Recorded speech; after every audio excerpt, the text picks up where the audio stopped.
Welcome to Scary and Creepy Stuff, the podcast dedicated to everything that is scary and or creepy. I'm your host, the Raven Guy. Join me in a world I created for anything scary and creepy. Sit or lay down, make yourself at home, get a beverage of choice, and just relax as we enter the world of scary and creepy stuff.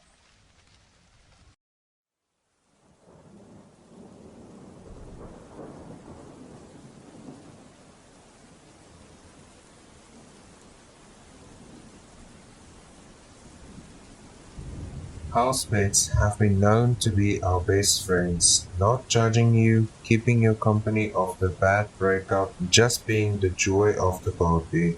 Some animals are so loyal they will do anything and they will risk their own lives just to save their owners.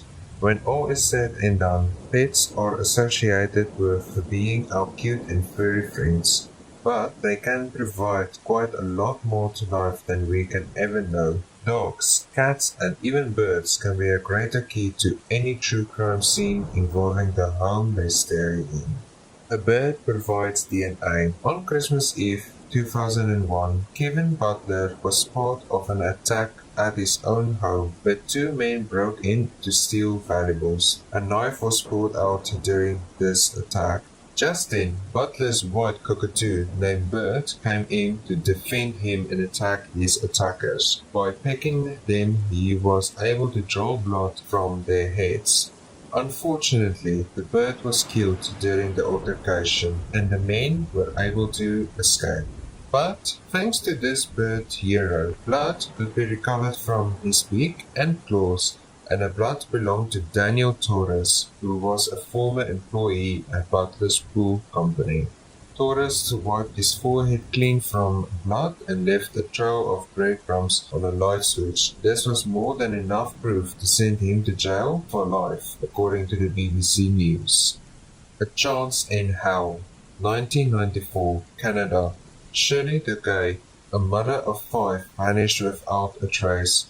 One of the first suspects people had was her common-law husband Douglas Beamish. Everyone had a feeling he was part of some form of foul play. Beamish had a prison record and unsavory reputation with the ladies. More than one of these squeezers reported being slapped around, reported the New York Daily News.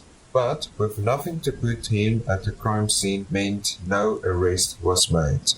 3 days after her disappearance, a jacket was found in the woods hidden in a bag near the guy's home. The jacket had some bloodstains on it. Another interesting thing found on the jacket was white cat hair, several of them. This could be a small detail that could easily be missed. Luckily, Roger Savoy recalled a white cat in Beamish's home during one of his interviews. Savoy sent the hair to be DNA tested, and the results came back positive to be Beamish family's cat Snowball. This was a very important part of the investigation. Thanks to this clue, an arrest was made thanks to Savoy and Snowball. His defense attorney argued, without the cat, the case falls flat. Dog hair found in the suspect's home. 2001, 7-year-old Danielle Van Dam vanished without a trace. There was little to nothing to connect anyone to the girl's disappearance. Eventually, attention was drawn to a man named David Westerfield. He started to act suspiciously by packing things into his RV and leaving his house during the searches of missing Danielle. Police did eventually obtain a search warrant for Westerfield's home. During the search, investigators found dog hair. They belonged to Van Dam's family dog. The dog hair was attached to Danielle's PJs and was left behind in Westerfield's home. This was enough evidence to convict Westerfield of abduction, murder, and on August 21, 2002, he was sentenced to death. "Don't shoot," said the parrot. Eyewitness testimony is a crucial part of any crime scene, and it's the key to solving any case. But for this case, the eyewitness was a parrot with the name of Bud. Walton Durrell pet parrot started to repeat an argument between two people a few weeks after his owner's murder. The bird was said to have said, "Get out?" and "Where will I go?" Then the parrot said something that could only be described as Durrell's last words. "Don't shoot."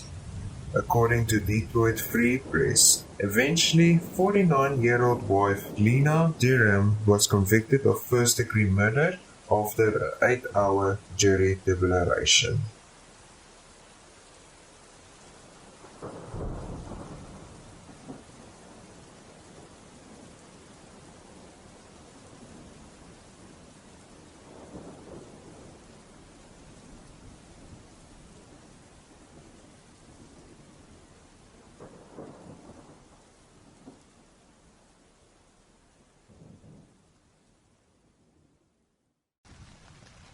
Thank you so much for taking the time to listen to my podcast. Please make sure you subscribe or follow the podcast, share it with everyone you know and love. And remember, you will always be welcome in the world we created, especially for those who want to join it.